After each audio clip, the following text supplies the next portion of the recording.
Oi, estamos aqui novamente.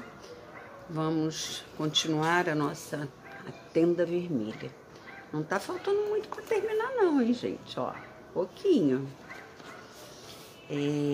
Nós paramos na parte 24, hoje é 25, tá? Então, na 24 nós vimos que Diná foi com Renefer e Nereci para o Egito. O último parágrafo diz o seguinte, deixa eu ajeitar aqui um pouquinho a câmera. Quando cheguei ao Egito, estava grávida e era viúva. Vestia linho como uma egípcia. E embora não fosse mais solteira, estava com a cabeça descoberta, como as outras mulheres da terra. Carregava um cesto pequeno para Renefer, mas não trouxera nada de meu, nem mesmo um pedaço de lã tecido pelas minhas mães, nem o consolo das lembranças. Havia muitas maravilhas para admirar no trajeto para a grande cidade ao sul, onde o irmão de Renefer morava. Passamos por casas e pirâmides, aves e caçadores, palmeiras e flores, desertos de areia e penhascos, mas eu nada via. Meus olhos se voltavam sobretudo para o rio. Fixava o olhar na água, minha mão deixando um rastro na água escura que ia mudando, ora castanha, ora verde, ora preta, cinza, e certa vez, quando passamos por um curtume, da cor do sangue. Naquela noite, acordei, apertando o pescoço com as mãos, afogando-me em sangue, gritando por Chalém, por socorro, por minha mãe, em um pesadelo que retornaria muitas vezes. No início do sonho, sentia o corpo de Chalém nas minhas costas, uma sensação maravilhosa de peso que me enchia de bem-estar. Depois, sentia um calor estranho no peito e nas mãos, e de repente percebia que minha boca estava cheia do sangue de Chalém, minhas narinas impregnadas dos miasmas da vida dele se esvaindo. O sangue coagulava sobre os meus olhos e eu lutava para abri-los. Gritava sem tomar fôlego, mas não ouvia som algum.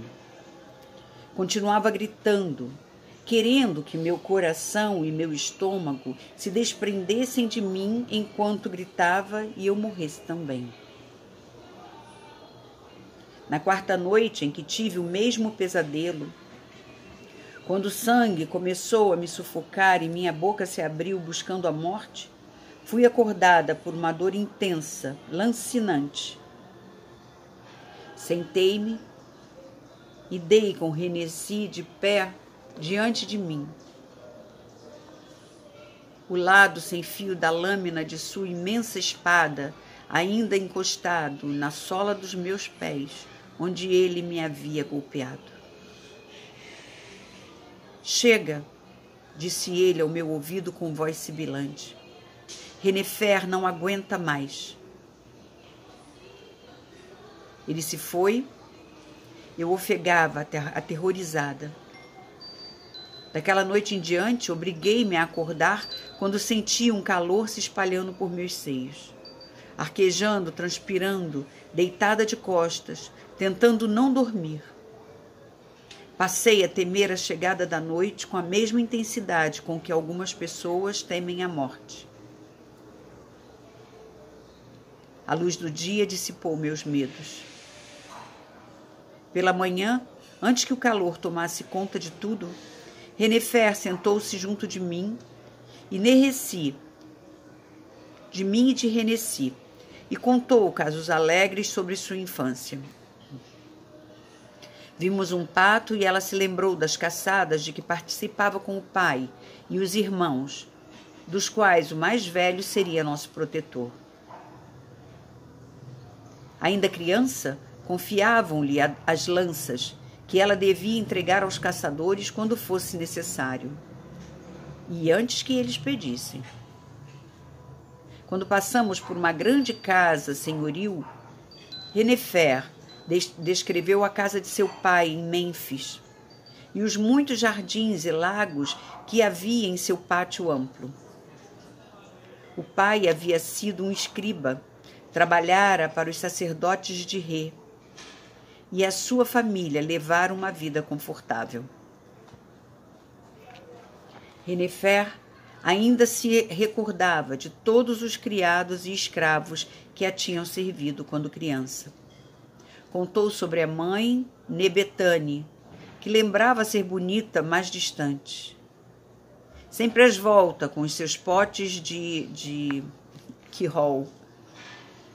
Seu maior prazer era quando as criadas derramavam vasos e mais vasos de água perfumada em suas costas dentro de uma linda banheira. Nebetane, porém, morrera de parto quando Renefer ainda usava o penteado das meninas pequenas. Minha sogra reviveu seu passado através de contos e histórias encantadores de sua infância, até a semana em que deixara o Egito para se casar. Os preparativos para o casamento haviam sido esmerados e um grande dote fora reunido. Renefer ainda se lembrava da quantidade de roupa de cama e mesa que havia em suas arcas, das joias que havia em seus dedos e pescoço, e dos barqueiros que a tinham levado pelo rio até o mar. Eu me debruçava para ela, ansiosa para saber detalhes da vida em Chechém, saber como tinha sido o nascimento de Chalém ou ouvir alguma história da infância dele. Em vão. Ela encerrou o relato com a sua chegada ao palácio do marido. Um olhar vazio apagou o semblante alegre. Nenhuma palavra sobre Canaã, sobre o marido ou sobre os filhos que tivera com ele. Não mencionou o nome de Ramor uma vez sequer. E era como se Chalém não tivesse nascido, ou me amado, ou sangrado em meus braços até morrer. O silêncio de Renefer pulsava de dor. Porém, quando procurei tocar sua mão, ela retomou o sorriso alegre e revirou-se para falar sobre a beleza das palmeiras ou da importante posição que seu irmão ocupava como chefe dos escribas e inspetor dos sacerdotes de Rê. Voltei então a contemplar as águas e nela mantive os olhos até chegarmos a Tebas. A cidade coruscava ao pôr do sol. Colinas cor de púrpura a oeste rodeavam um vale verde, pontilhado de templos pintados de cores vivas, de onde pendiam estandartes verdes e dourados. Na margem leste, grandes mansões, templos e bairros populosos de prédios menores, cujas fachadas caiadas reluziam em tons de rosa e ouro, à medida que o sol se retirava para trás dos penhascos. Vi tendas brancas armadas nos terraços e fiquei imaginando se seriam pessoas de raça diferente que moravam por cima da população da cidade. As ruas que saíam às margens do rio eram barulhentas e empoeiradas, e circulamos por elas rapidamente, querendo chegar ao nosso destino antes do anoitecer. O perfume das flores de lótus ficava mais intenso à medida que a luz do dia declinava. Nereci perguntou a um passante se ele sabia o caminho para a casa do escriba Nactirê. O homem apontou para uma enorme construção ao lado de um dos magníficos templos da margem leste. Uma menininha nua abriu a porta e hesitou ao ver os três estranhos. Renefer disse-lhe que queria ser imediatamente levada à presença de Nactirê, seu irmão. Mas a menina apenas olhava para eles, parada junto à grande porta lustrosa. À sua frente, uma senhora egípcia vestindo uma túnica empoeirada, sem pintura no rosto nem joias. Um guarda negro e corpulento com uma adaga à cinta, mas descalço, e uma estrangeira mal vestida com a cabeça tão abaixada que provavelmente escondia um lábio leporino. Renefer insistiu no pedido, mas a menina não se mexeu.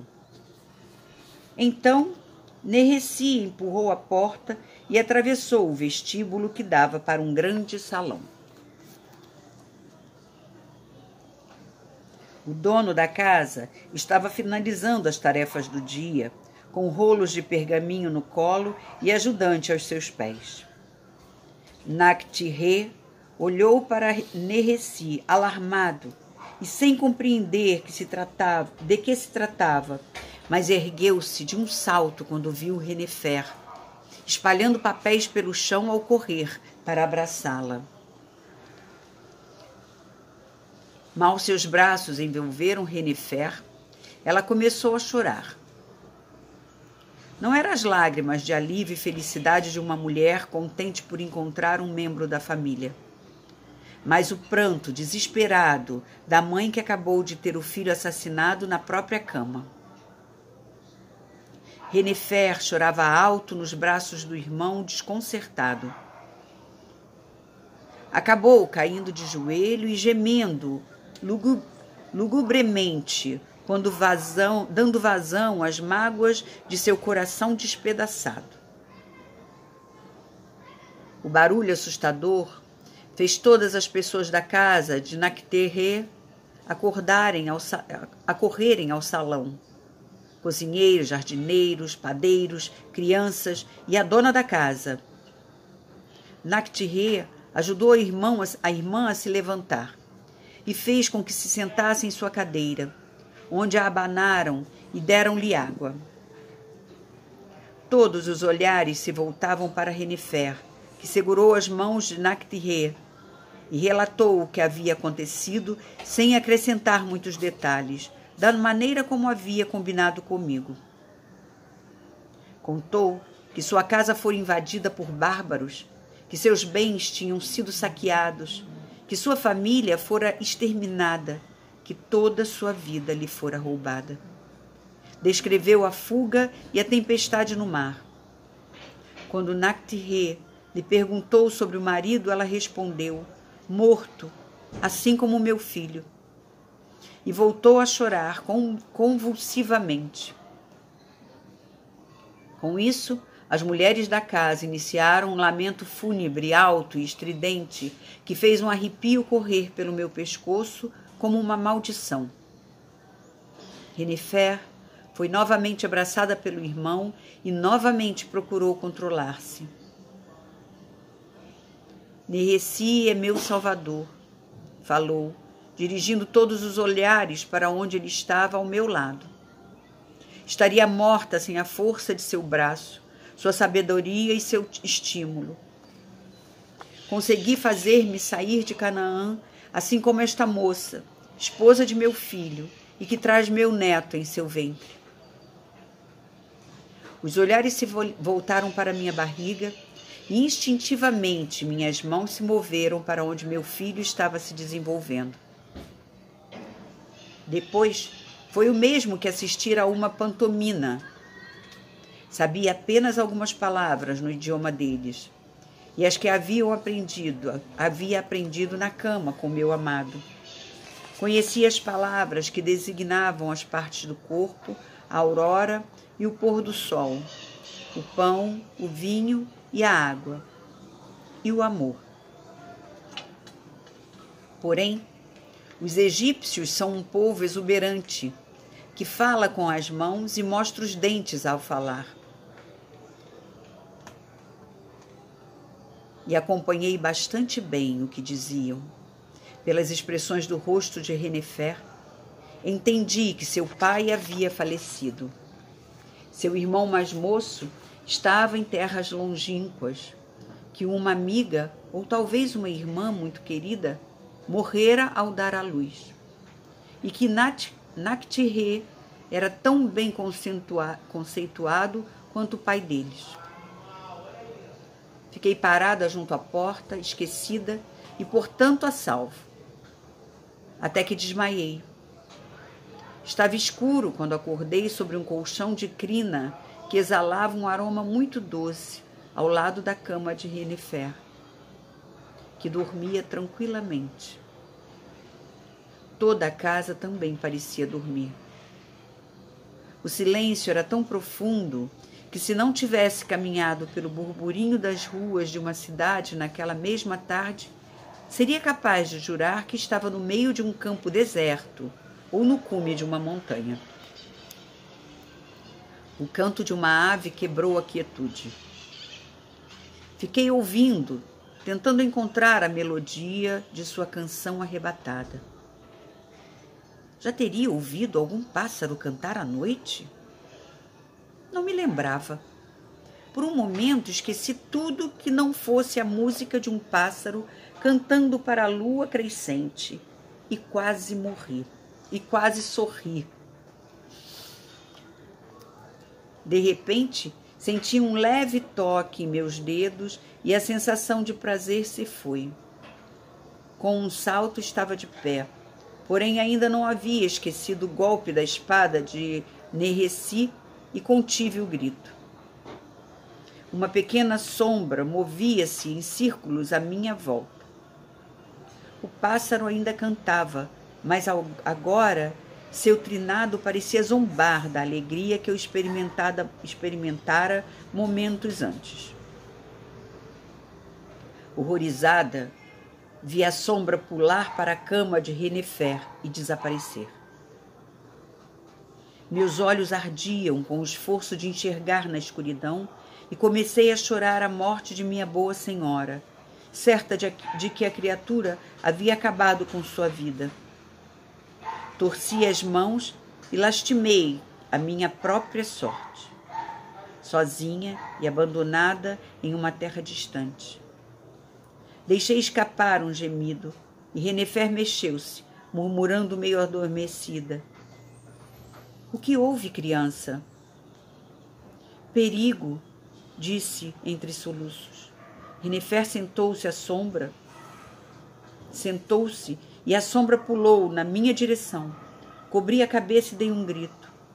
— Um gato, Yennefer explicou, rindo mansamente. É só um gato. Bastet, que rege o coração das casas aqui. Volte a dormir agora. Ela suspirou e voltou para o seu travesseiro.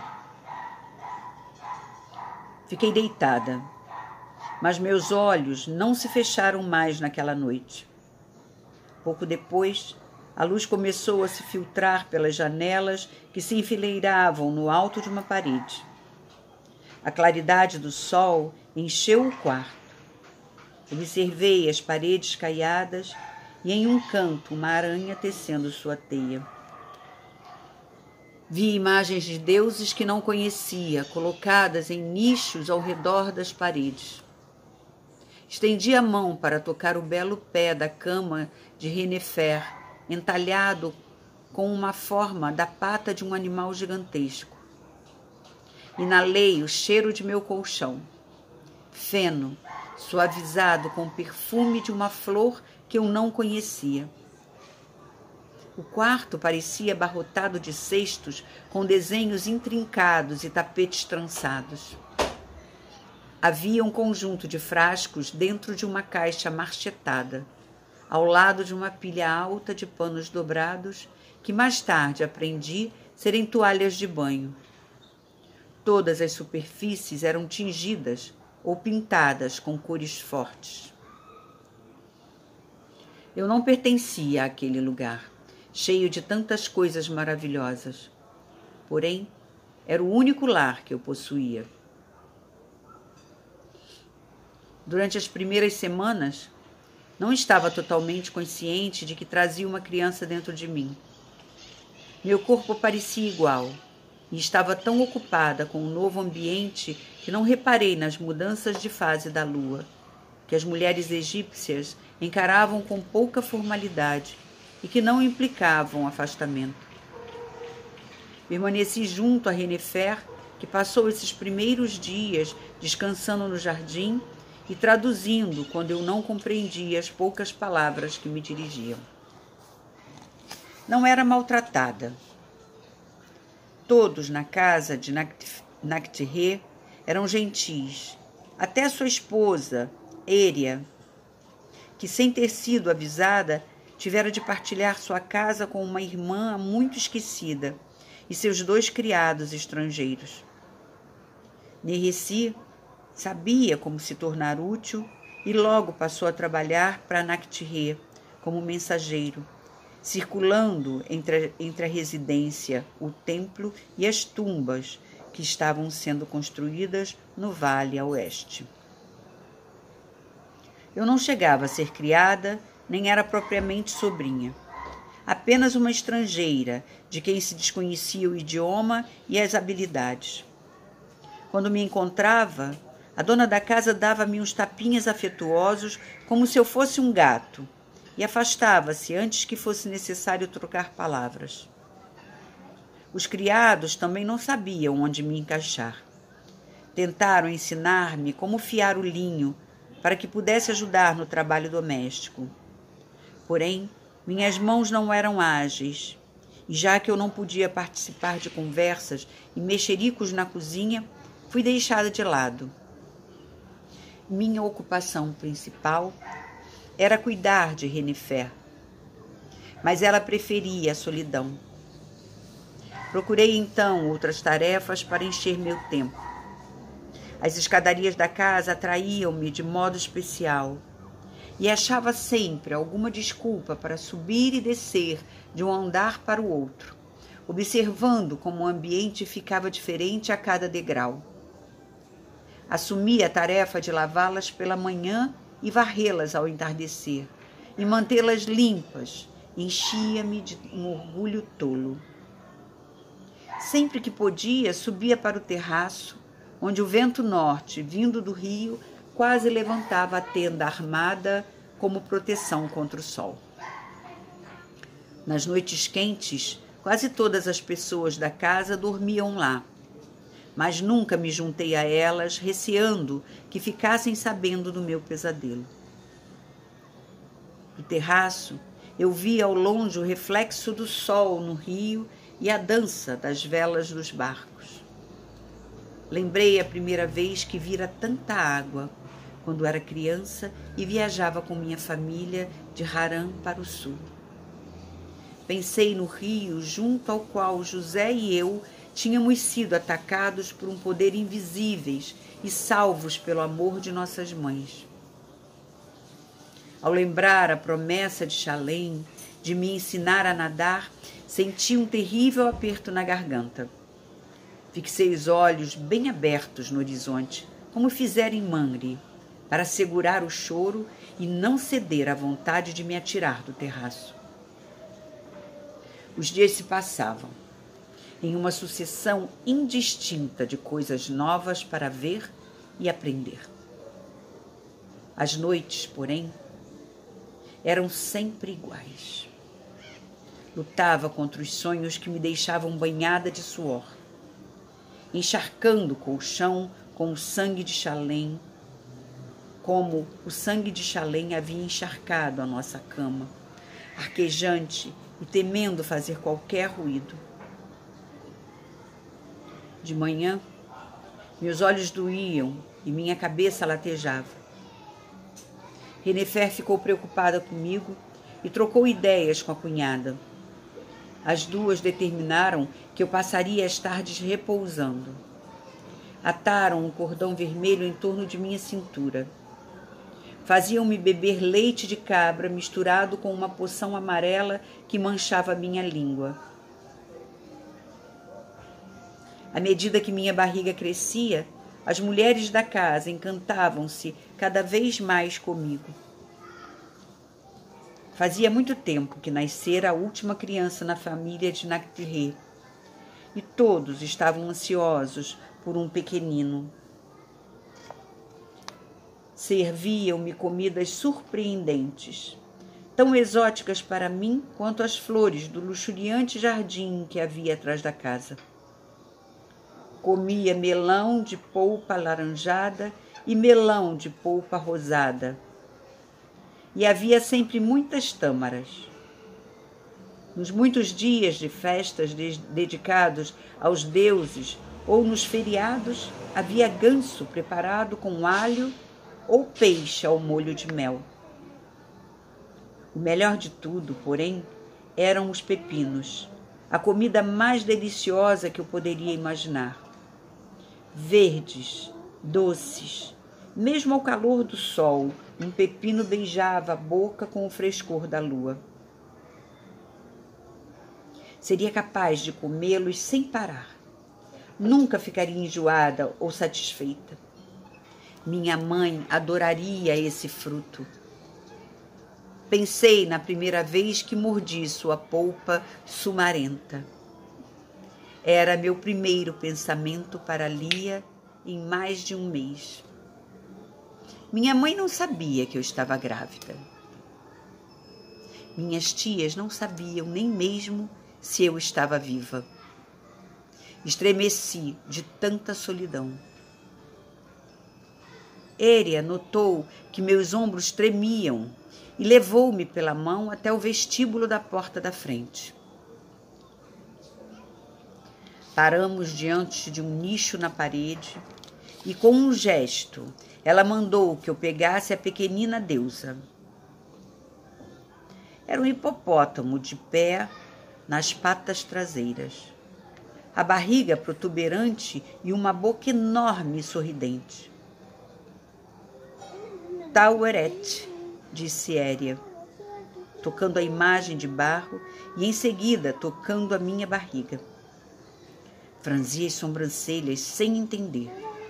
Éria ficou de cócoras como uma mulher em trabalho de parto.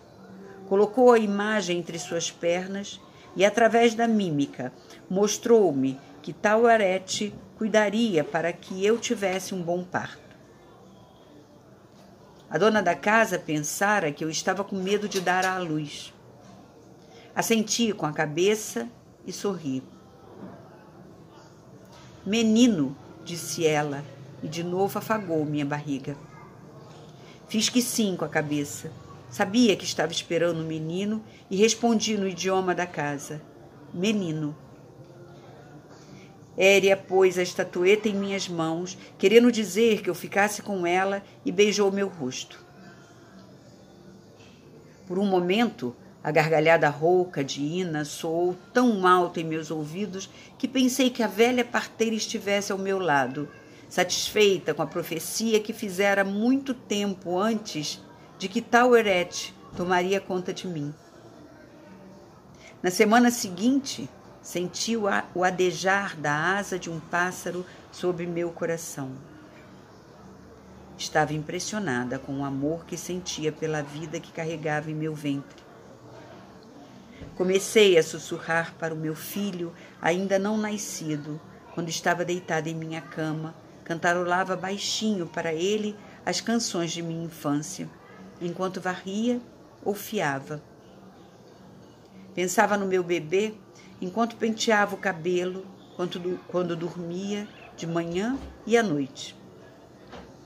Os pesadelos com o sangue de Shalem foram sendo substituídos por um sonho alegre com o filho dele, a quem chamei Bar Shalem.